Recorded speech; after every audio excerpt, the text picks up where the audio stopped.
Thank you all for attending. I'm Paul Cantor. I'm the Managing Director here in Florida, and it's my pleasure to introduce Scott Luhnau, who is our speaker today, talking about business succession planning, a hot topic in today's world, and certainly one that's important to any of you that are business owners.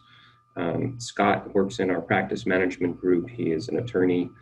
He specializes in estate and trust and business planning and how that affects you as individuals and how to help structure that in a tax efficient manner, whether that's selling, buy-sell agreements, how it affects your estates, et cetera. And we'll go through a ton of those details. He's really extraordinary and an incredible person. And so I hope you enjoy the presentation. So onwards to Scott. Thanks, Paul. Well, welcome to the discussion on business succession planning. Today we're going to be talking about big questions like how much do I need to sell my business for in order to maintain my lifestyle? Or how do I transfer or sell my business in the most tax efficient manner possible? Or if you have family businesses, how do I maintain family harmony if the business is going to remain in the family? Or, even more practically speaking, how will my business be handled if I become incapacitated or if I die? So as we get more specific, let's start to focus on what that might look like. So for most business owners, a business sale is probably going to be a once in a lifetime event. Now, there are exceptions to that because I have met clients who are what I call serial entrepreneurs.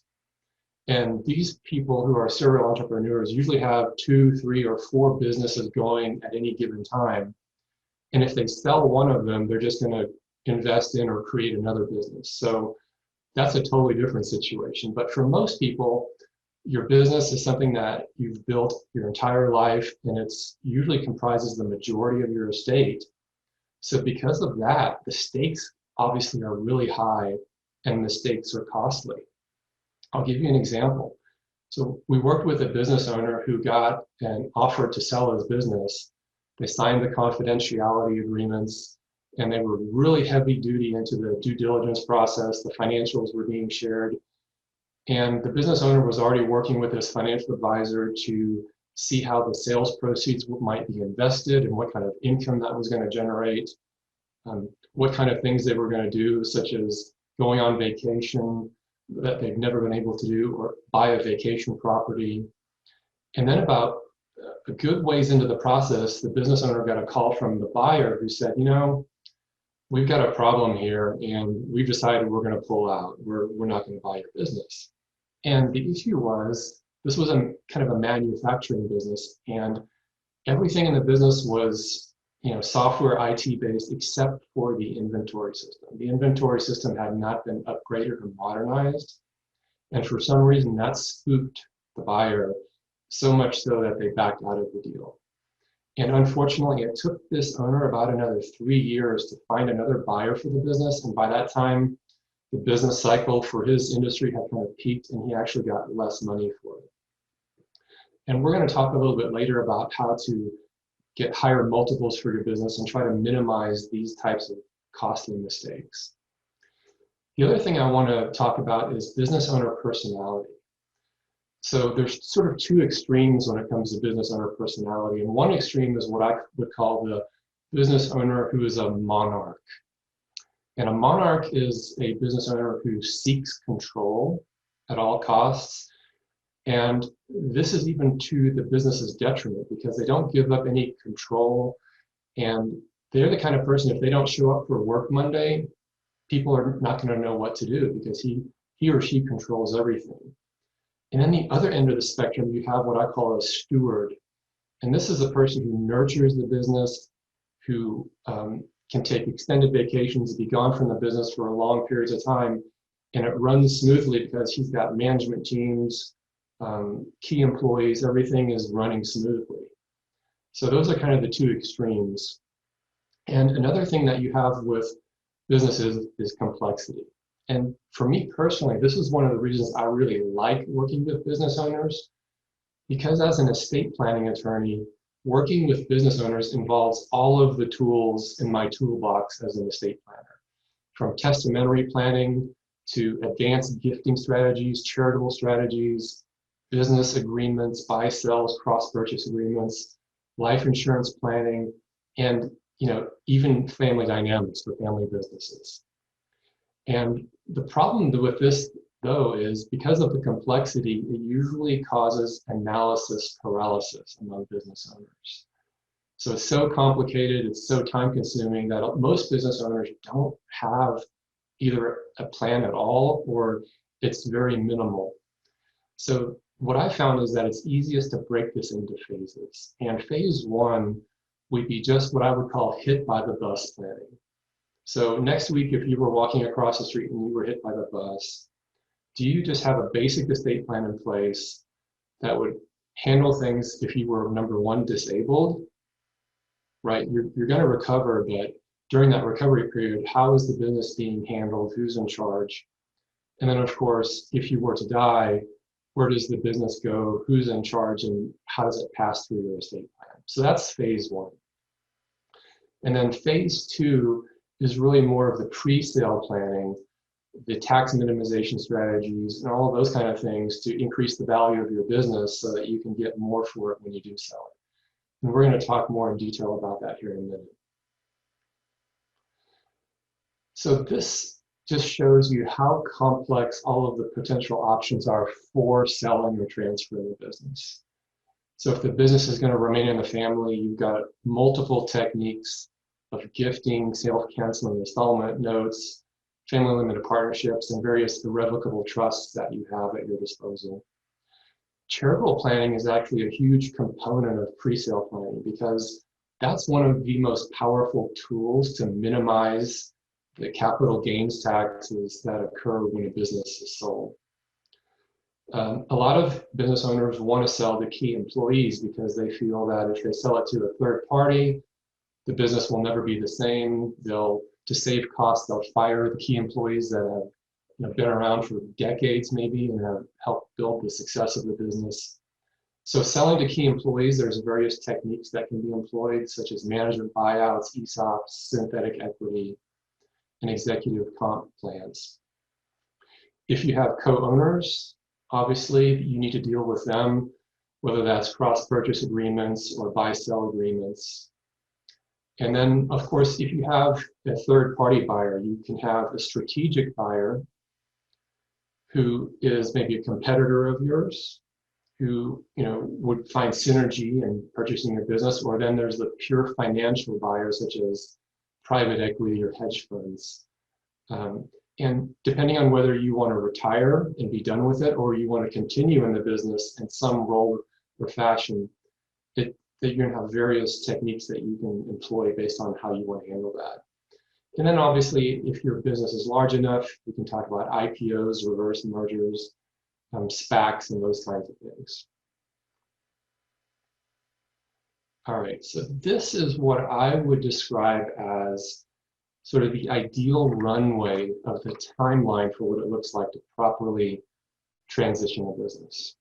Now, I know I've had it in my career many times where a business owner client calls up and says, Scott, I got great news. I wasn't planning on selling my business, but I got this offer to sell it, and they're throwing more money at me than I could ever have imagined, and I've decided to pull the trigger. Congratulations, that's wonderful. Now you can do all of those things you've dreamed about doing.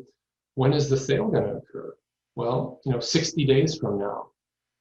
Well, there's not much we can do in that situation because that proverbial train has left the station. So really, the ideal timeline for selling a business is at least 1 to 3 to 5 years. And a lot of factors are going to go into that, but the first thing that you would want to do is build the proper team. So that can, depending on your situation, that can include things like a business attorney, your estate planning attorney, your financial advisor, CPA, right? To get the right team all on the same page, working together to help you accomplish how you want to sell your business. And the other thing that you have to ask is, how much risk are you willing to take? So if you do want to sell it to a family member or to key employees, for example, most of the time, they can't afford the business, right? Because if you're selling to a private equity firm, they've got no issues with probably with an all cash deal even. But if you're selling to an employee or a family member, there's probably going to be some sort of significant financing involved where you take back a seller note. So again, you have to ask yourself, how much risk am I willing to take? And the risk there is, the family member or the key employees, they think they can run the business, but 1 to 3 years after you sell it, the business is going down the drain, and the only way that the business is going to be saved is if you come back in and take over and run it again. And if you really want to retire and do something different with your life, that's going to throw a wrench in that. Because if you don't come back and save the business, that note that you have, that promissory note, is going to be worthless. So again, how you want to sell the business and how much risk you want to take is going to depend on what kind of planning you do. And then lastly, on this slide, your personal wealth planning. This is where you really start to explore that question, how much do I need to sell my business for in order to accomplish my goals, my life goals, whatever those might be. So this is really where you can work with your financial advisor to stress test your situation, right? Show me if I sell my business for X, Y, or Z, what are the options and what kind of doors does that open? All right, so let's talk about value for a minute. It probably doesn't surprise you that there are lots of different potential values for your business. So there's book value, right? It's just the value of if you add up all the assets in your business, this is what's on your balance sheet as the book value of your business. And I've actually seen it where some clients say, you know what, I don't want to mess around with sellers and all the hassle and the stress. I just want to liquidate the business and sell it for book value. Then there's collateral values. That's the value that a lender would look at if you were trying to obtain financing or a loan. And this would even be what was looked at in the ESOP situation. Then you have the value that's listed in a buy-sell agreement, which could be vastly different or off from what the actual fair market value is, because this is what the value is that you as the business owners agree to in a buy-sell agreement, right? So if one of us ever dies, or if one of us ever wants to exit the business, the other person has the option of purchasing it, and this is the formula for how that value is going to be determined. I've seen this many times in estate situations where one business owner dies, and now the widow or widower of the deceased business owner has to purchase or has to sell the interest of the deceased owner to the surviving owner, and it's going to be pursuant to this buy-sell agreement. Then you've got fair market value, and this is really what I see used most because it's what's used for gifting in estate tax and gift tax purposes. So if you did want to do some pre-sale planning of creating some trust and getting some of the business to maybe children or heirs, this is the value that you have to use and get a qualified appraisal for IRS purposes.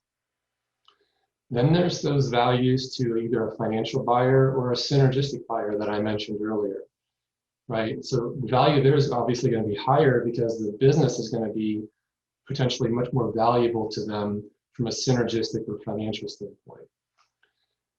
But I would argue that the last value here at the bottom is really the most important one, and it's your post-transition retirement income value. It's basically that question, how much do I actually need to sell my business for in order to accomplish my life goals? And if I go back to this slide, that number, whatever that is probably going to heavily influence which of these techniques you employ to sell the business.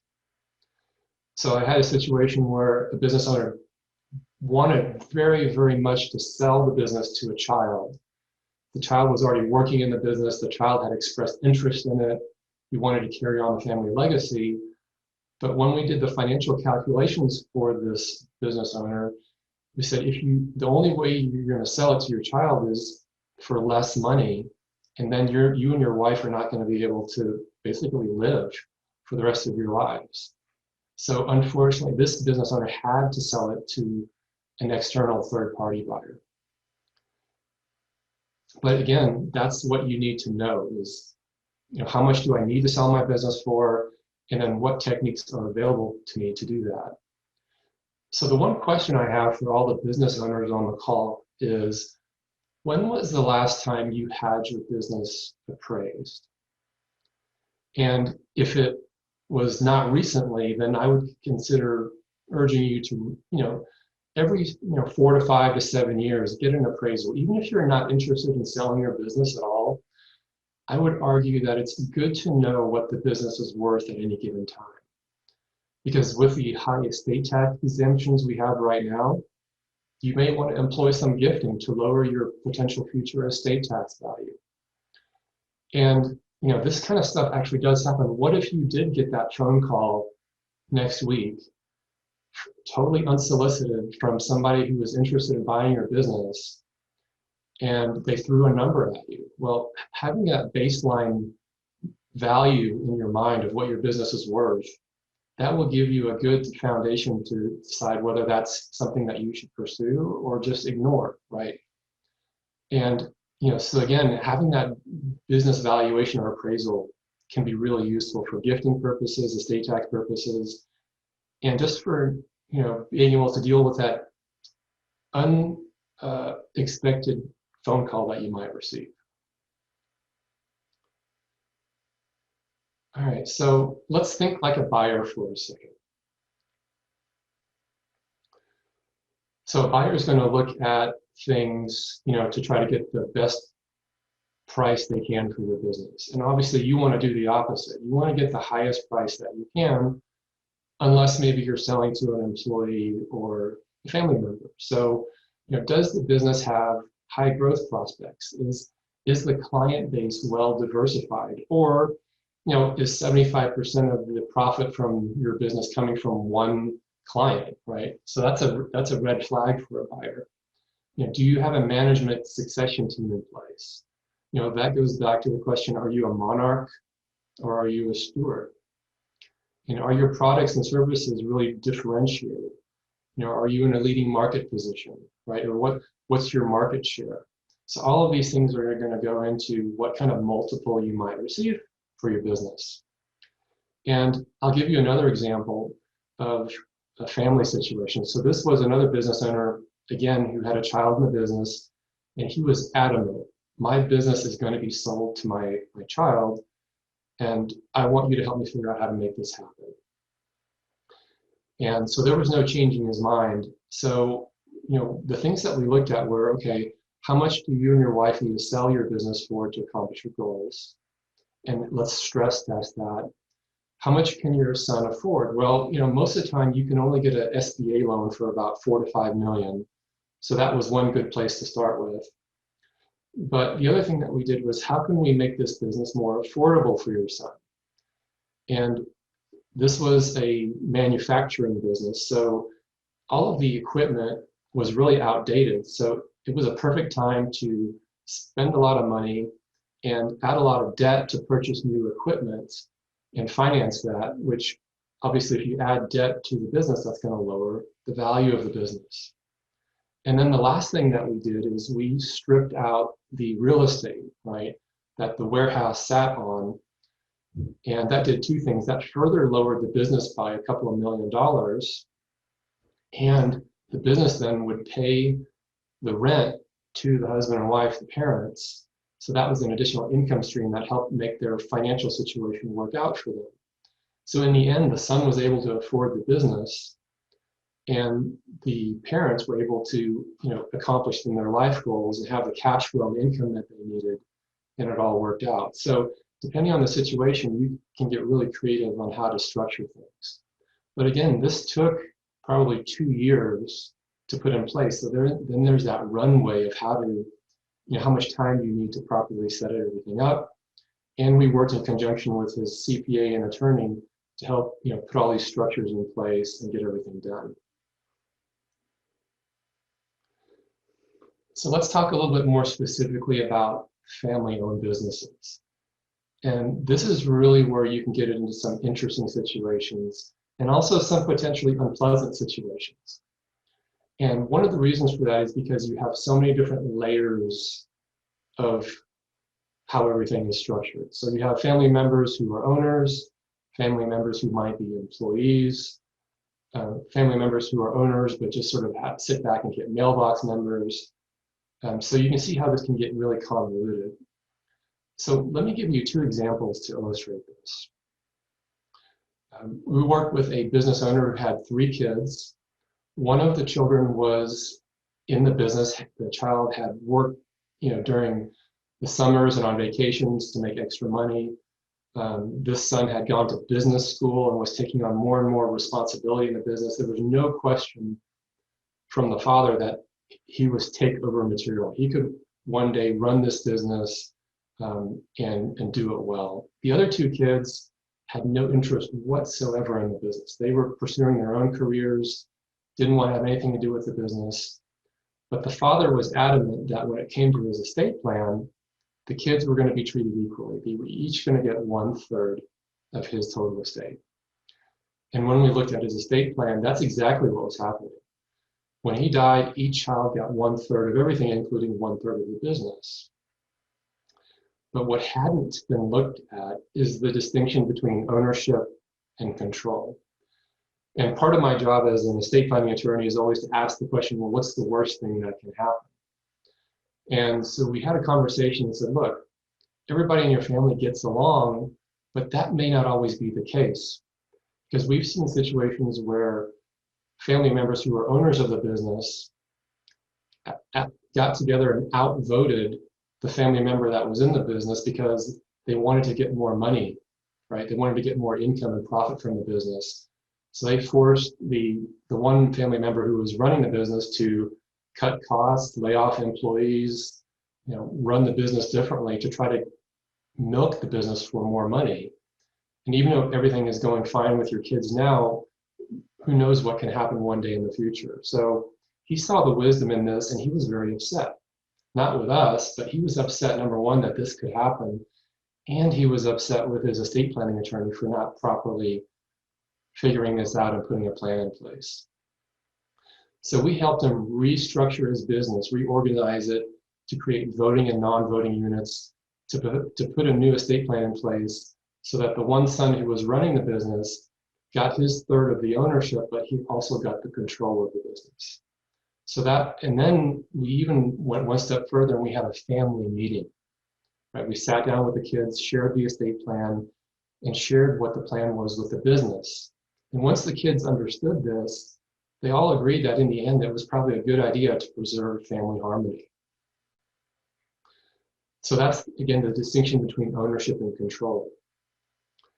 I'll give you another example. And this was a 74-year-old business owner who was divorced. His ex-wife owned 50% of the business. He owned the other 50%. He had 2 kids, a son and a daughter. And he was what I would describe as that steward mentality. He had really put a good management team in place, and he would be gone for extended periods of time from the business, and everything would run smoothly. His daughter was an employee of the business, and the daughter's husband was the CEO of the business even. So that's that non-family member who's an employee of the business there in that chart. And one day, the father announced that he was going to go to the Philippines for a vacation. Never been to the East before. And by the way, I mentioned he's 74 years old, but he described himself as a young 74-year-old. And I have to admit, the guy, when I first met him, he looked like he was in his 50s. I don't know how he did it. But anyways, he comes back from this 2-week vacation in the Philippines, and he brings back a 25-year-old woman who he explains is his new wife. He actually got married while he was in the Philippines. And he made it clear that this is his new wife, his forever wife, and he's going to take care of her financially. And so you can imagine now what the ex-wife might be thinking and what the son and daughter might be thinking. The ex-wife is, oh my gosh, I'm going to be dealing with this young, new wife if he dies. And the 2 kids, the son and the daughter, they were expecting to get his 50% interest in the business when he died. And then the CEO husband of the daughter, he's probably worried about his job security now too. So this is not to say that the father needs to do what these people want and cater to their fears or their needs. It's just important to take into account where they're coming from and what they're thinking, right? So again, we helped him look at his estate plan and to have a family meeting and to figure out how to restructure things so that everything stayed intact, right? So everyone was assured that everything would be okay. The kids were taken care of financially in different ways. But again, this just highlights the importance of looking at family dynamics and having communication about this.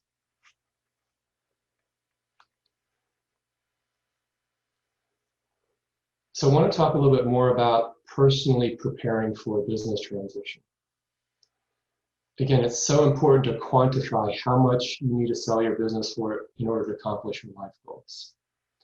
And there's definite ways to quantify that and to stress test it, right? Because you can say, okay, I'm going to sell my business and now I'm going to be living off of a portfolio of assets that are going to be generating income. Let's trust that. We're going through kind of a rough, turbulent time in the market right now. So what if the market declined, say 20, 30% after I sold my business? Would I still be okay financially if all my assets were invested? And then also, what's my tolerance for paying taxes? And that's not just income taxes and capital gains taxes, because we want to look at how do we minimize those upon the sale, but we also want to look at your estate tax situation, right? You may not have a taxable estate now, but the estate tax laws are going to change, whether it's next week or at 2025 when they sunset. How can you structure things, maybe even before you sell your business, so that you can minimize or even eliminate estate taxes down the road? And that naturally goes into the question, well, how much do I want to leave for my heirs, right? What's the right amount of inheritance for my kids? If I were to die, if they ended up with X, whatever that amount is, they would be set for life financially.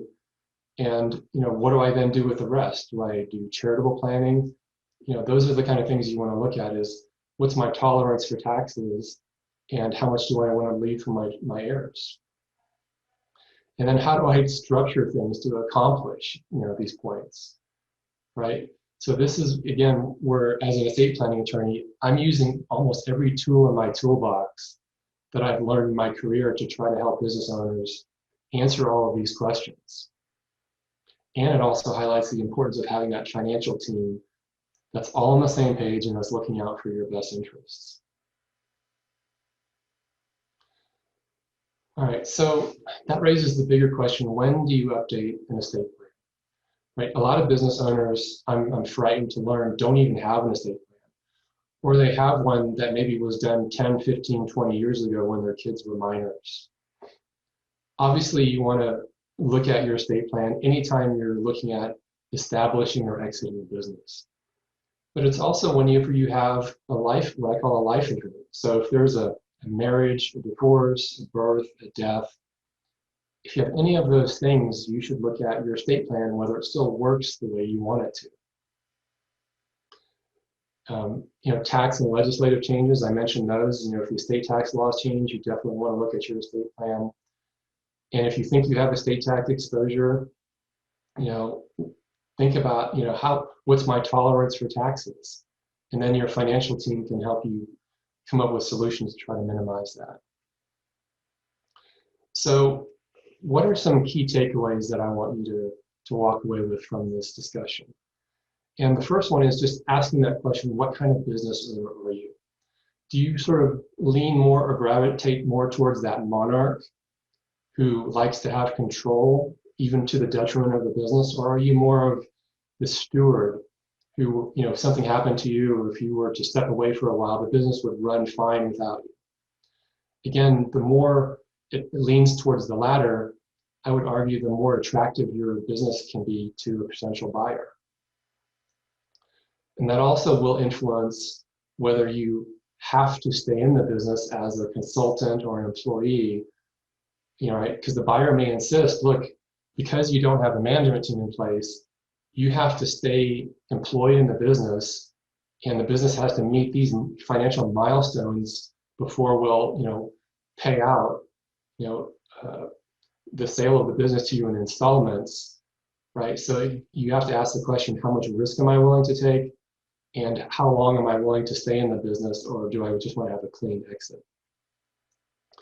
The next thing is think about the phases. If you don't have a plan in place, or if it's outdated, at least put your hit by the bus plan in place first, right?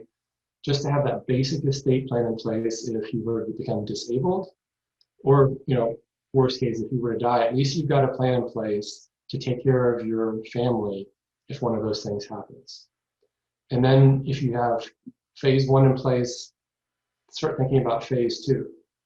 How do I set things up and structure things to minimize income taxes, capital gains taxes, and estate taxes if and when I sell my business? Don't forget about the appraisal, right? If you have never had your business appraised, or if the appraisal you have is old and outdated, just consider getting it updated just to see what it's worth currently. It may surprise you, or you may shrug and say, that's pretty much exactly what I thought it was worth. But if you're surprised, either on the upside or the downside, that may prompt you to then, update your estate plan or do something that you're not doing now. And lastly, one of the biggest obstacles that I see business owners face is switching mentally from living off of business income to living off of investment income, right? Because for years, even decades, you're used to getting a salary from the business, maybe dividends, profit distributions, bonuses, and those kind of things. And it's a huge mental change for a business owner to all of a sudden live off of interest and dividend income from a portfolio of marketable securities. And again, you may have set up trusts or other structures to minimize taxes for when you do sell your business, and just to understand how all of those things work and to get your head around what that might look like. Again, this is where your financial professionals can come into play and really help educate you on that. So I hope this has maybe prompted some questions in your mind about how you currently have your business structured, maybe different options for how you want to sell it, when you want to sell it, what things you might want to do to increase the value of your business, all of those kinds of things. So, Paul, I'm going to turn it back to you and see if we have any questions, and we'll go from there. So there is a Q&A button at the bottom of your screen, hopefully, where you can type in some questions and we can respond to them accordingly. Give it a couple of moments to see if anybody has something specific that they'd like to ask. The interim period, I'd also shared that as part of our capabilities as Mariner, we do have Mariner Capital Advisors Group, which does business valuations, which helps business owners walk through the various stages of, how do you position the company, bringing it to market, bringing in strategic buyers, et cetera, et cetera. So we do have a full suite of capabilities there as well. If this is any type of a conversation that you would want to have, certainly feel free to give your advisor a call, and we're happy to have those conversations.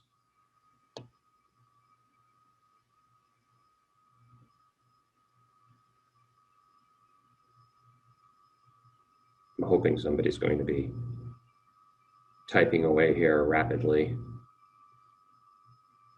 Well, while we're waiting, Paul, what I would say is, if you're not sure what question to ask, or if you've got questions going through your mind, but you're not sure really how to formulate them, reach out to your wealth advisor, and schedule a call or a meeting with him or her, and go from there.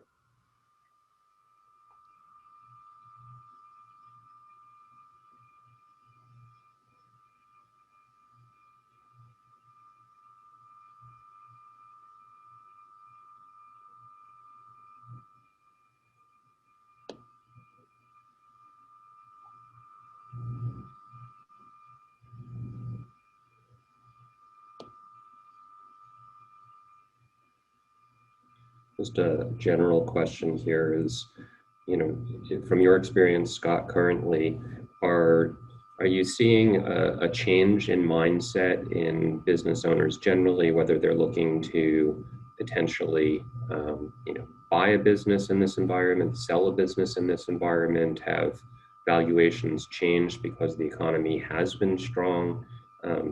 What are you seeing generally? Well, several thoughts come to mind, Paul. So a lot of conversations I've had with business owners they're really being impacted by COVID and more specifically all the supply chain issues, that we've been facing, plus the inflation, and business owners who never thought they were going to sell their business anytime soon are actually talking about it now, whereas before they're like, oh no, at least 10 years, maybe then or 5 years from now, then I'll maybe consider thinking about this, right? But now more and more business owners are kind of scratching their head thinking, I don't know when this is going to end. My business is under stress, but it's in a really good position to sell right now. Maybe I should consider doing it. So kind of what's happening geopolitically and also from an economical standpoint is prompting a lot of business owners to ask that question, should I do something sooner rather than later? Yeah, I would agree with that. That's kind of what we're seeing as well in general conversations, whereby people are saying, well, maybe I should consider retiring earlier or change the lifestyle, whatever. COVID has really had a dramatic impact, I think, on the way business owners and people in general are kind of living their lives and reprioritizing where they want to be in their lives. And obviously the concept of selling a business or exiting, or how does one exit, or how does one set up a buy-sell agreement to look at that moving forwards, and having that 1 to 5 year time frame in mind is critically important. So they are happening more often.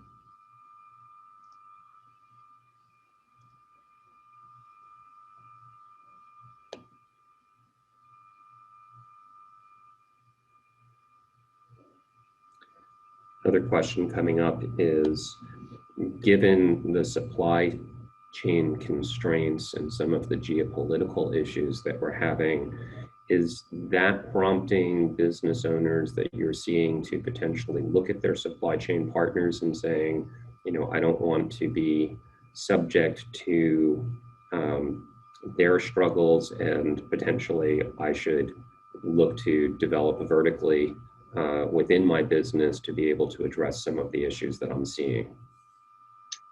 Right. Some businesses have been forced to, what I would say, diversify. Right. That example that I gave earlier, an unattractive business to a buyer would be one, for example, that gets, 75% of its income from one client, right? And if that client, was part of the supply chain problem, or the supply chain prevented, delivering what that one client needed, that's obviously a huge problem for a business. So I've seen a lot more diversification into other sort of tangential business lines. And, there's some businesses that the pandemic has been horrible for. And, they've declined in value 30, 50, 70%, or even gone out of business. But there are other businesses that are booming because of, the pandemic and what's going on in geopolitically.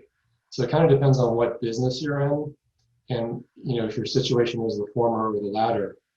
But if you're in the latter position, again, I think one of the questions was, are people buying businesses in this, time that we're in? The answer is yes, and it's primarily those businesses who are thriving because of what's happening, or despite of what's happening, would be a better way to say it. Do you think that the still relatively low interest rate environment is going to continue to spur kind of financial intermediaries to come in and participate in various businesses?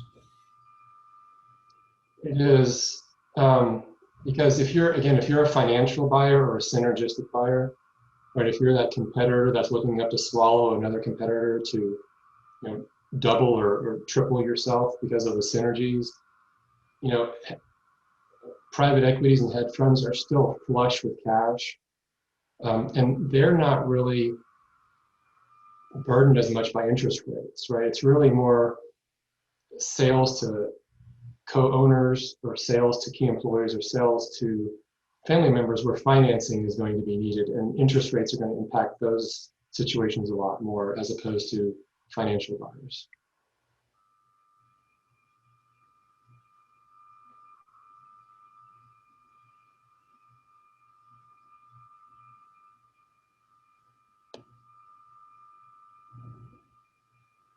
Not seeing any other questions come in. I guess I'll throw this one out.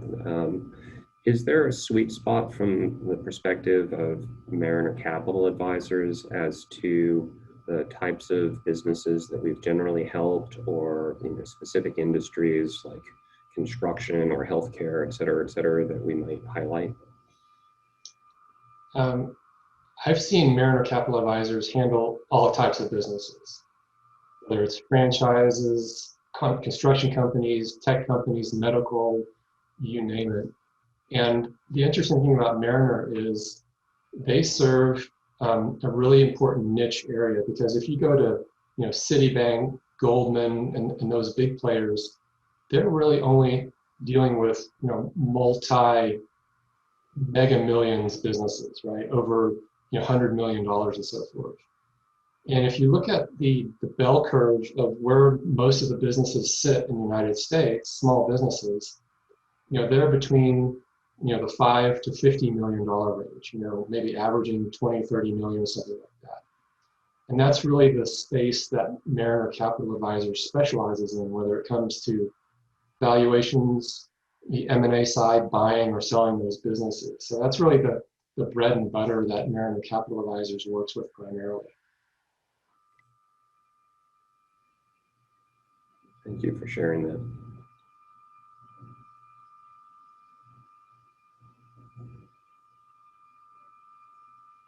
Well, no more questions coming in, so just wanted to thank everybody for participating and attending.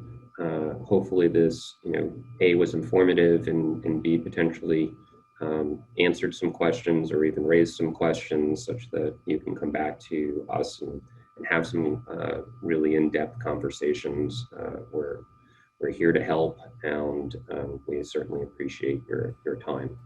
So thank you, and being clients and participating in this webinar. Thanks, Paul. Bye all.